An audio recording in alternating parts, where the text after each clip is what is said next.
Hello there everyone, nubkeks here, welcome back to Nub Raids, and in today's video I want to break down the top 5 blessings for the Hydra clan boss. Hopefully some of you guys have started to build up some awakened champions. I'm getting there sort of slowly and surely for myself. I've got both Cleoptrix and Nekmothar 1-star awakened at this point, and they are both in different Hydra teams, so we're spreading it out a little bit. I've got a few epics awakened as well. But it can really make a huge difference, an absolutely massive difference. But let me point you in the right direction for the blessings that you actually want to take. And this is pretty much their power, basically in order. Yeah, basically in order. So you're probably going to get an idea for one of the blessings I really recommend, and we're going to dive into it right here. That first one is a legendary only blessing, and that is Brimstone. I do think in these early days of Awakening coming out, or for a newer player, when you are first awakening champions, this is going to be the blessing that is really going to help you push through normal Hydra, start off in hard Hydra, and then obviously pushing up into the higher ones as well. The way that Brimstone works, what makes it so good, it always has a 4-turn cooldown. But the thing about it is that basically whenever you attack an enemy, and this 4-turn cooldown, which you can't actually see at the moment in game, you just have to sort of count it by yourself if you want to count it, or just wait for it to happen. But once that's available, whenever you hit an enemy, you have a chance with each hit to place a smite debuff. What makes this so strong, even at 1-star awakened? Look, at 6-star awakened, you've got that 100% chance to place it. But even a 20% chance to place it is pretty good for Hydra. If you do an AoE attack, you've got 4 20% chances. It's really not bad.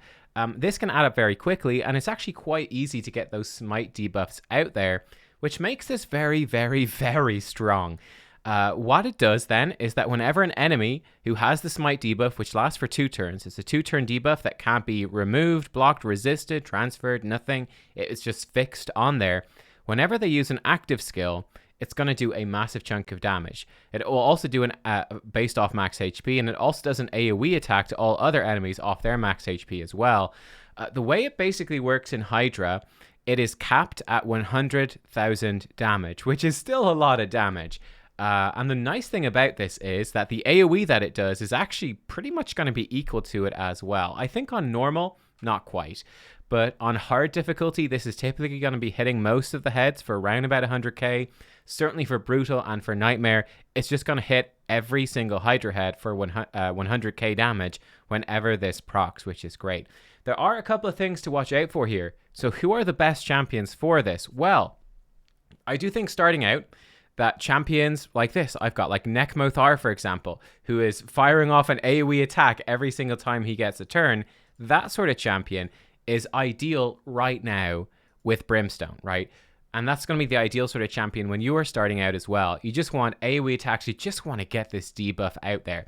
Now, when we push further on and when Awakening goes a bit further up, I do think that this is going to radically change, and you're actually going to want to avoid this on AoE damage dealers, right? Because you can only have one smite debuff out there. There's no point in having it on AoE. This is going to be perfect, though, for any sort of supportive character that is a single target damage dealer or has single target attacks, so that you can pick and choose who that smite debuff goes onto. That's going to be really, really important, because here's the thing against Hydra. Here's the thing against Hydra that makes this so sketchy, is that these heads don't always have... they need to do an active ability, right? They need to do an active... If we come in here and not this, if we come into the boss guide, they need to use an active ability. So, for example, with the Head of Decay is actually a perfect example. His A1 doesn't count. It will only trigger a meteor if he uses his A2 or his A3. And remember, it's a protected debuff. It can't be removed, so it doesn't matter that these are cleanses or anything. But here's the thing. If you put this meteor, if you put this Brimstone debuff on Head of Decay, but then you provoke him, because he is provocable, and he does his A1 2 turns in a row because he is provoked, he will never do his active abilities, and the meteor for the damage will never happen. So that is something to really watch out for. That's a really big bummer. Another classic example is the Head of Mischief. If you are putting block buffs on the Head of Mischief, or if you have a Mischief tank, someone with really high resistance and lots of buffs that gets targeted by him and he can't steal buffs, well, he only does his active ability if he actually has buffs that he can spread. So if he never gets any buffs because of block buffs debuff on him, he will never do his active ability. The meteor will never, ever trigger on him. So there's definitely some stuff that's going on there. Alternatively, you could put it on like a Head of Suffering, you know, the extra turn thing. Well, if he does his extra turn and then he uses his A2 before or after, you can actually trigger 2 meteors just back to back, just boom, boom, off Head of Suffering, which is extremely helpful. But there is definitely that skill level to doing it. And I think that is why you do want this to be a single target thing. So like you go into Hydra, let's say Head of Suffering starts out, Head of Suffering, pop this on Head of Suffering to start. He's going to trigger it 2 times back to back and then try to place it single target on something else like Head of Blight when we come back around to it the second time or something along those lines. You know, you definitely want to play with it a bit. At the start though, it's going to add a lot of damage. It really is going to add a lot of damage to help you get through this. Like if you do put this on Head of Suffering and he triggers it twice back to back, that's 100k on every head times 2. There's 4 heads. You just did 800,000 damage. That's close to 1 million damage. I mean, to get through normal, what is it, 6 million or something like that? It's something between 6 and 7 million damage.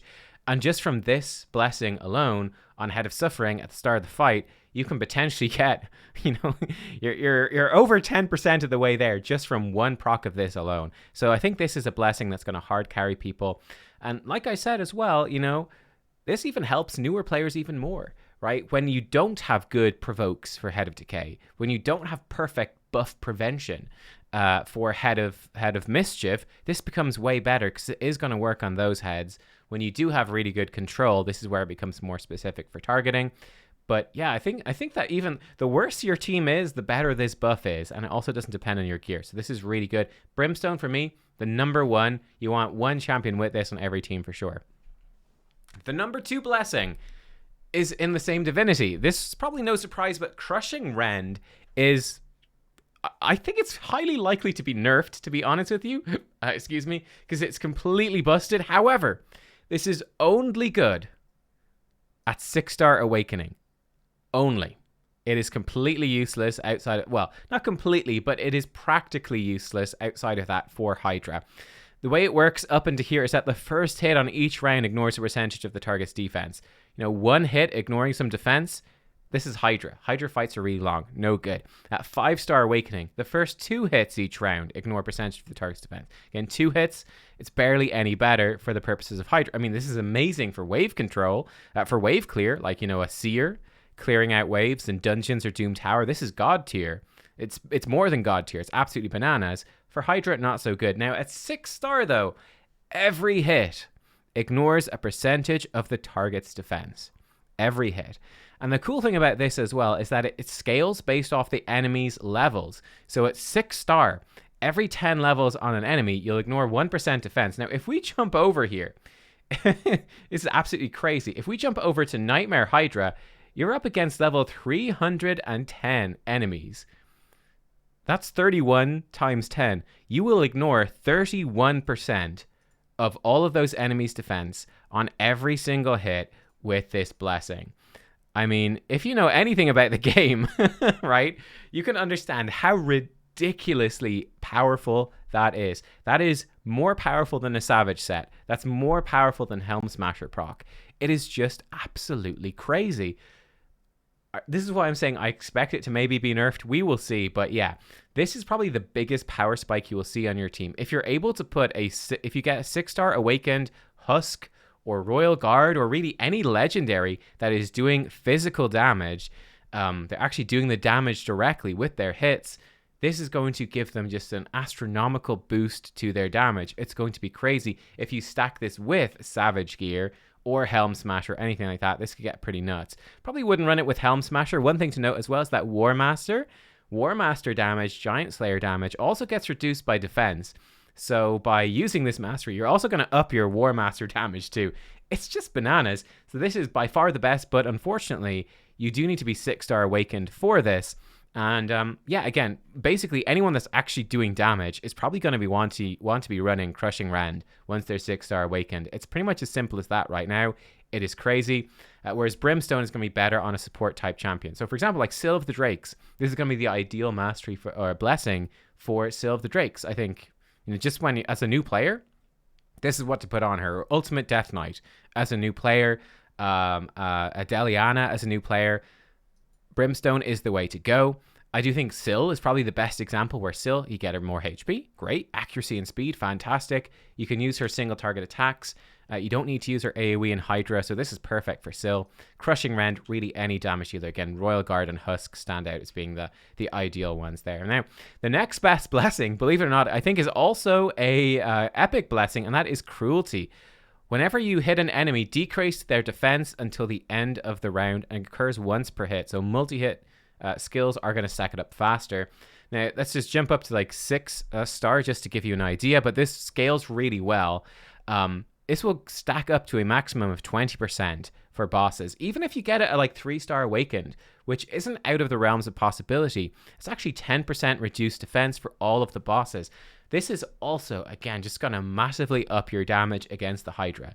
Massively up your damage. It's going to up all of the War Master damage, all Giant Slayer, all your physical hits. They're all going to do more, which makes this so good. Now, you only need 1 champion with this on the team. I think you can potentially run maybe 2 for Hydra, and it won't be too bad.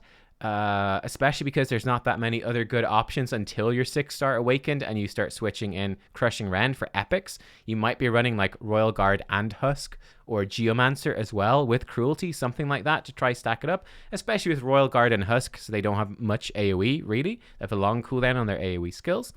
But yeah, this is just going to be super good. It's really going to add up to a lot of extra damage. This is the one to go for. And as you can see, it is giving you attack, a bit of HP, and some crit damage. So for champions like Royal Guard, this is pretty much the perfect thing. Obviously, this doesn't need to be on a damage dealer. You can run this on a support champion, totally fine as well. But just the stats they're getting aren't very useful for them, but they are really for those. Geomancer is also one to consider, who is really built more like a support. But the reason being that Geomancer does have an AoE A1, so he's actually going to start stacking up Cruelty on all of those heads pretty efficiently with his AoE A1s. So that's something to consider, especially if you got a team with any ally attack or counter attack. If you've got, I think one of the best champions to run this would actually be Wuji, one of my favorites. She's difficult to use, but she can be insanely good. Unfortunately, I don't have her myself, but Wuji gives herself counter attack, and then she just starts spamming out an AoE A1 whenever hit. That can place weaken as well. She's going to be just god tier with Cruelty. It's going to be so good. So anything like that is what you're looking for. Now, I think then the next blessing that I would rate is actually like sort of the filler blessings. I think both of these in War are good filler blessings for epics. I'm going to give Commanding Presence the upper hand here, at least for now. But I think this is extremely good. This blessing strengthens your team's aura, so it goes up to a 35% boost. Now, the fun thing is, there is a legendary version of this blessing as well, Intimidating Presence, which strengthens your aura by 35%, but weakens the enemy team's aura by 20%. Obviously, for Arena, this is the way to go, but for Hydra don't have no aura, so you don't need that enemy team weaken. You can get that aura boost just with an epic champion. So someone like Ugo, would be really good with this. Someone like, again, Geomancer could easily run this. The HP, the resistance, the speed is going to be good for him as well. But just strengthening up that aura is something that's probably what you want to do. If you think about speed auras in Hydra are very popular, accuracy auras can be very popular as well, especially to push up into harder difficulties where just building that accuracy on your champions is tricky. Getting 35% more can add up to a lot. If you think about, let's say, like getting a 70 accuracy aura off of Drexstar, and you increase that by 30%, you're going to get, like, what are you going to get? Oh no, I gave myself a difficult maths problem. Why did I do this? 20-something? Right, you're going to get 20-something accuracy bonus from that. You know, it's small, but it does add up, and it can make a big difference in terms of speed. If you think about the best speed aura for Hydra is 24%, you get an extra, like, 8%-ish of speed. That's like, you know, maybe 7 to 9 extra speed for every single person in your team. It adds up. It's small, but it does add up to a nice little benefit. You might want to build your team specifically around it, but I do think that Commanding Presence would be sort of my number 4. You definitely don't want to waste a legendary blessing, I think, on Intimidating Presence. It's going to be very unlikely that's going to be a good thing. I think that if you want to boost your aura, which you probably want to do, Commanding Presence will be the way to go. And then finally, my number 5 pick for now is one that I need to test more, but Lightning Cage. I have done a little bit of testing with this, and it's certainly interesting. It's a complicated blessing. Basically, whenever an enemy gets a buff or has their turn meter filled, you get a lightning orb stack. You can have up to 3. When you have 3 and you attack an enemy, you're going to do bonus damage based on their max HP, and it can trigger on each hit of a skill as well, right? So you can do that bonus damage. Alternatively, whenever a buff attempts to be stolen from you, so if Mischief tries to steal your buffs in Hydra, the lightning orb will be consumed to protect a random buff. So it will protect some of your buffs. So this has sort of a dual purpose. It's going to be protecting your buffs potentially from being stolen against the Head of Mischief, and it's also going to be doing some of this extra max HP damage. This is such an interesting one. It also gives you a bunch of attack stats. I think that this is going to be very good on like your Mischief tanks of this world, especially the ones that are built to do damage. So Oboro, Wuji would be good with, well, no, actually, Oboro, they're bad examples. They're epics. They can't use it. Derp. I think Cleoptrix, so I just did a video on, is going to be very good with this. There we go. Back on track. Cleoptrix is going to be great, or any sort of attacker. You could even run it on, like, it's risky with Krisk. You don't really want to give him any crit damage, but you could run it on a different Mischief tanker and get away with it somewhat. The interesting thing about this is that rank 1, you only get a stack when an enemy receives a buff. So if you're going into Hydra and you've got very good block buff control and you've got provokes to stop Head of Decay cleansing that off, it means that those Hydra heads are very rarely getting buffs. You're not going to get that many stacks. Now, there's a few stacks that you will get even with that, which is kind of intriguing. So from my testing, it seems to me, you will always get a stack of Lightning Orb whenever Head of Wrath activates his Wrath. So he gets his 15 stacks and he goes into Enrage mode. That is a buff. So it's a protected buff, but it's a buff that will go onto him, and you'll actually get a Lightning Orb stack from that. Whenever a new head spawns in, so you kill a head and a new one spawns in, it has, again, a buff, I can't remember the name of it, that gives them a massive amount of damage reduction for the first turn. Again, that is a buff, so you'll get a Lightning Orb stack from that too. So yeah, you will build up some anyway, but it might be somewhat limited. Once you get to 3-star, you'll start getting them whenever a turn meter is filled. So if Mischief steals some turn meter, you'll get a Lightning Orb stack. If Decay ever cleanses, you're going to get a Lightning Orb stack. So yeah, that's basically what's going to happen there. It is going to add up. When you go up to 6-star, the Lightning Orb is going to do, each Lightning Orb is going to do 2.5% max HP damage. So that will go up to 7.5% max HP damage against these bosses. If you trigger this on an AoE attack, you'll do 7.5% max HP damage to every single boss, which is actually kind of nifty.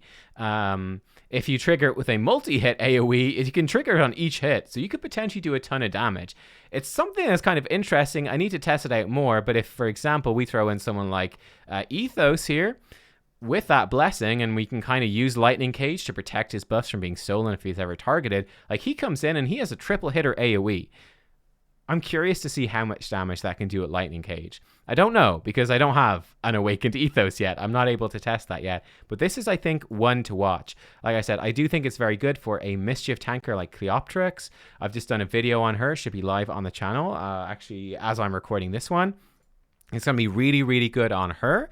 Especially with her AoE attacks, proccing that hit with AoE. And this is definitely one to watch just in future, just in general, especially with anyone that has like AoE attacks. I think that this is going to be one that you switch into as we go up higher Awakened, right? This is going to be, it's one to watch for sure. I think this is really good. So there you go. They are my picks for the best blessings, the top 5 blessings for Hydra. Brimstone is sort of the no-brainer. The 1-star... The 1-star star, as it were, the star of the 1-star Awakened champions. It's just so good even at 1-star, but ultimately this is a blessing that's going to switch onto more single target hitting support type champions. So like Duchess could run Brimstone and be pretty decent with it, to be fair, because it's got a 4-turn cooldown. It doesn't matter that she's not attacking every single round. So long as she does an A1 every 4 turns, she's going to proc Brimstone just as well as everyone else, and you can pick and choose your targets, right? So Brimstone, absolutely massive. After that, Crushing Rend is obviously completely OP, but only at 6-star Awakened. We'll see if it gets nerfed. If it doesn't, pretty much every damage dealer is going to be running that. You'll definitely want one champion with Cruelty to stack up all of that decreased defense. I mean, at 6-star Awakened, getting 20% decreased defense on those heads is really good. This works particularly well on any champions that have multi-hit skills or AoE skills. I mean, again, I do think that someone like Wuji, even Geomancer, that these are pretty good options for stacking that up pretty quickly with their AoE attacks, their AoE A1s. After that, I do think that Commanding Presence is actually quite nice. It's much better than the Legendary version just because of opportunity cost, but it's a good one that gives you nice supportive stats. So it's a nice supportive stat thing to put on an epic that will fit into your team. Someone like an Ugo is pretty good with this. And then finally, Lightning Cage is, to me, definitely the most interesting one with the most complexity. That's better, I guess. I mean, again, if you've got if you are watching this and you randomly 6-star awaken a legendary, and you're like, man, what the heck do I do? I'm stuck on normal Hydra or I'm stuck on hard Hydra. Check out Lightning Cage, seriously, because in those situations where you don't have good block buff control and lots of buffs are being thrown out there, you're going to be building up these lightning orbs so fast. If they keep stealing your turn meter or turn meter boosting because you can't stop the cleanses, again, you're going to build up these lightning orb stacks so fast. You're going to be firing off all these max HP hits very, very frequently. So especially if you've got an AoE hitter or a multi-hitter, this is going to add up to a lot. It's a very interesting one. So yeah, there you go. There are the top 5 blessings. Let me know, have you used any other blessings? Are there any ones you feel like I left out? For example, one I know I left out that I'm certainly intrigued about is Miracle Heal. I'll throw that one out there as just an idea because it can restore destroyed HP. That could be kind of interesting on a healer, perhaps, maybe, to sort of compensate for the Head of Decay destroying your HP. I'm not sure if it's good enough. These other blessings are so strong, I'm not sure if it's good enough to warrant it. But yeah, let me know if you've used anything and had much success with it. Thank you for watching, though. I hope you enjoyed. And yeah, I think that when we start awakening more and more champions, this is really going to help people push up a lot further in Hydra than they were able to before. These big awakened champions are so much stronger. It's actually kind of nuts. I'll see you next time, everyone. Bye-bye.